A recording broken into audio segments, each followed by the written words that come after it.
इस लड़के ने बस एक खूबसूरत डांस करती लड़की का वीडियो लाइक किया, लेकिन उसे नहीं पता था कि उसके फोन की स्क्रीन एक प्राचीन जनरल के आईने से कनेक्टेड थी। जनरल को लगा कि ये लड़की सम्राट ने उसे तोहफे में दी है, लेकिन जैसे ही लड़का अपने फोन पर स्क्रॉल करता गया, वैसे ही आईने में भी इमेज बदलती गई। संयोग से उसने एक वीडियो देखा जिसमें जनरल की कम उम्र में हुई रहस्यमयी मौत के बारे में बताया जा रहा था। ये देखकर जनरल गुस्से में आ गया और पास रखा सामान उठाकर आईने पर दे मारा, लेकिन अगले ही पल वो चीज गायब हो गई। जनरल को नहीं पता था कि जो भी सामान वो उस ब्रॉन्ज मिरर में फेंकता है, वो कैश में बदलकर सीधे लड़के के अकाउंट में ट्रांसफर हो जाता है। लड़के को तुरंत माजरा समझ आ गया और उसने एक नया आइडिया आजमाने की सोची। उसने जनरल का एक ऐसा वीडियो चला दिया जिसमें वो औरतों की तरह कपड़े पहने हुए था। ये देखकर जनरल आग बबूला हो गया और गुस्से में उसने एक एंटीक आइटम उठाकर आईने पर दे मारी, लेकिन इस बार की तोड़फोड़ ने लड़के को करोड़पति बना दिया। अगले दिन जब लड़का अपने पूर्वजों को श्रद्धांजलि देने गया तो उसे पता चला कि जिस महान जनरल के साथ वो खेल रहा था वो असल में उसका पूर्वज था। इससे भी बड़ी बात ये थी कि उसके पिता ने बताया कि जनरल की मौत 33 साल की उम्र में एक विश्वासघाती व्यक्ति की साजिश के कारण हुई थी। जनरल की बड़ी उपलब्धियों के कारण सम्राट ने उससे जलन रखी और उसे खत्म करवा दिया, जिससे उनका परिवार बर्बाद हो गया। ये सुनते ही लड़का घबरा गया। वो अपने पैसे कमाने के जरिए को इतनी जल्दी खत्म नहीं होने देना चाहता था। उसने तुरंत एक वीडियो के जरिए जनरल को इस बारे में पहले ही जानकारी दे दी। ये सुनते ही जनरल सतर्क हो गया। अगले ही दिन सम्राट ने उसे धोखे से उसकी सेना की ताकत सौंपने के लिए कहा, ये कहकर कि अब शांति का समय है और युद्ध की जरूरत नहीं। लेकिन जनरल को अब सच्चाई पता थी। उसने साफ कह दिया कि उसका परिवार पीढ़ियों से वफादार रहा है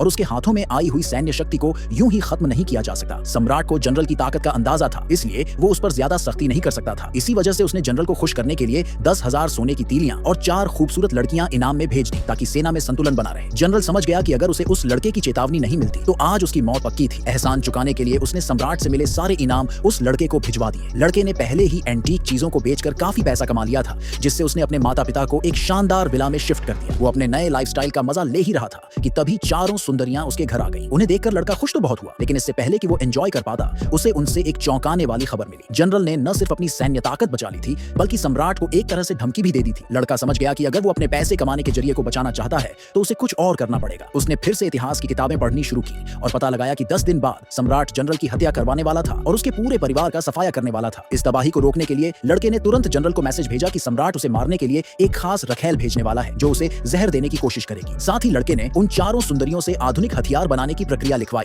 और अपने फोन के जरिए इसे जनरल तक पहुंचा दिया। फिर फाइनली वो दिन आ ही गया जब जनरल को मारने की साजिश थी। जनरल जिसे पहले से ही सब कुछ पता था, उसने मजे लेने के लिए उस नौकरानी को वही बनी गर्ल कॉस्ट्यूम पहनने को कहा जो लड़के ने उसे भेजी थी। जैसे ही नौकरानी ने वाइन परोसी, उसने मौका देखकर उसमें जहर मिला दिया, लेकिन जनरल पहले से तैयार था। उसने जानबूझकर उसी का गिलास उठाने का नाटक किया और कहा कि वो उसके साथ एक जाम पीना चाहता है। इतना सुनते ही नौकरानी बुरी तरह घबरा गई और गलती से गिलास नीचे गिरा दिया। जमीन पर गिरते ही वाइन में मिला जहर सबके सामने आ गया। अब जब पोल खुल चुकी थी तो नौकरानी ने भी सच्चाई स्वीकार ली। उसने बताया कि सम्राट ने पहले ही महल को चारों ओर से घेरने के आदेश दे दिए हैं और चाहे वो जहर पिए या न पिए, उसकी मौत तय है। लेकिन जनरल, जो पहले से ही सब कुछ प्लान कर चुका था, उसने पूरी शांति से अपने सैनिकों को आदेश दिया, वो आधुनिक हथियार निकालो जो हमने पहले ही बना लिए हैं।